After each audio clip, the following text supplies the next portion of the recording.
সুপ্রিয় দর্শক, আসসালামু আলাইকুম। সুলতানাস কিচেনে সবাইকে আরও একবার স্বাগতম। আমি আজকে একটি সাধারণ খাবার নিয়ে হাজির হয়ে গেলাম।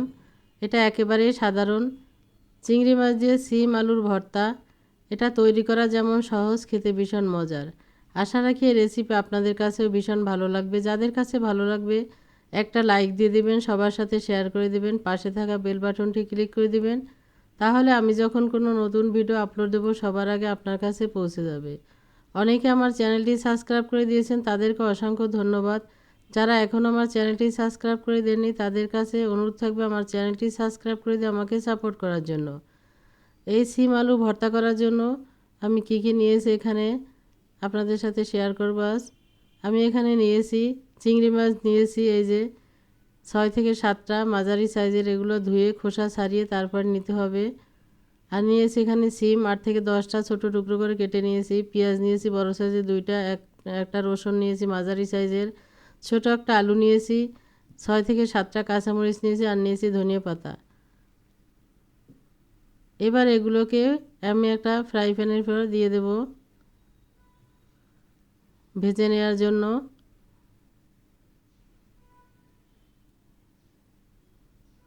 মাঝে মাঝে কিছু সাধারণ খাবারও এটা খেতে ভীষণ মজার হয়। এই সিম আলুর ভর্তা ঠিক তেমনই একটি খাবার, এটা ভীষণ মজার। সিম আলু পেঁয়াজ রসুন সব কিছু আমি এই প্যানের ভিতরে দিয়ে দিচ্ছি। কাঁচামরিচ ধনিয়া পাতাটা পরে দেব। এটা যখন হয়ে আসবে তখন দিয়ে এটা ভেজে নিতে হবে।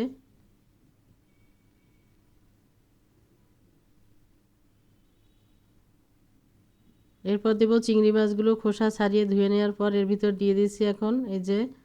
আর দেব সামান্য সরিষার তেল, 1.5 চা চামচ পরিমাণ সরিষার তেল দিয়ে দিয়েছি। দিব স্বাদ মতো লবণ, দিয়ে চুলাটা অন করে দিব। তারপর চুলাটা মাঝারি আঁচে রেখে এগুলো ভেজে নেব। স্বাদ মতো লবণ দিলাম।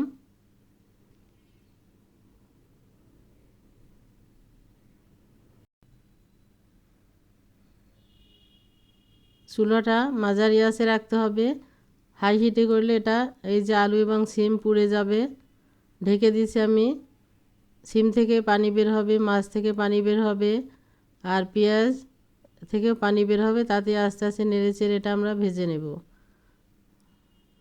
হয়ে গেছে সিম আলু সিদ্ধ প্রায়।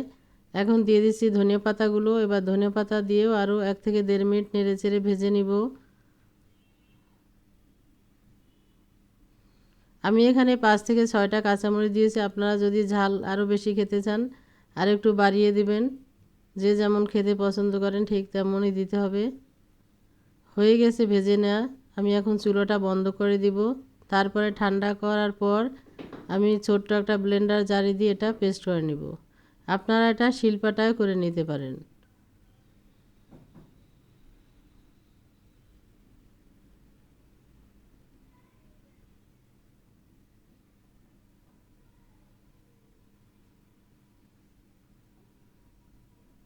যেটা ঠান্ডা হয়ে গিয়েছে আমি এখন এই ব্লেন্ডার জারে দিয়ে দিচ্ছি।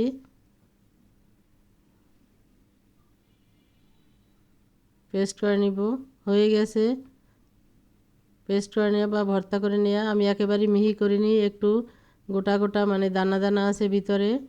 একটা পাত্রে ঢেলে নিচ্ছি। এখন দিয়ে দেব সরিষার তেল। আমি একটু সরিষার তেল দিয়ে হাত দিয়ে মাখিয়ে নেব।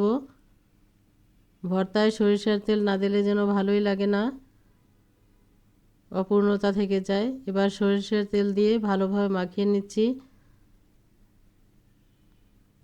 একটা পাত্রে। অন্য একটা পাত্রে আমি এটা উঠিয়ে নিচ্ছি এই যে।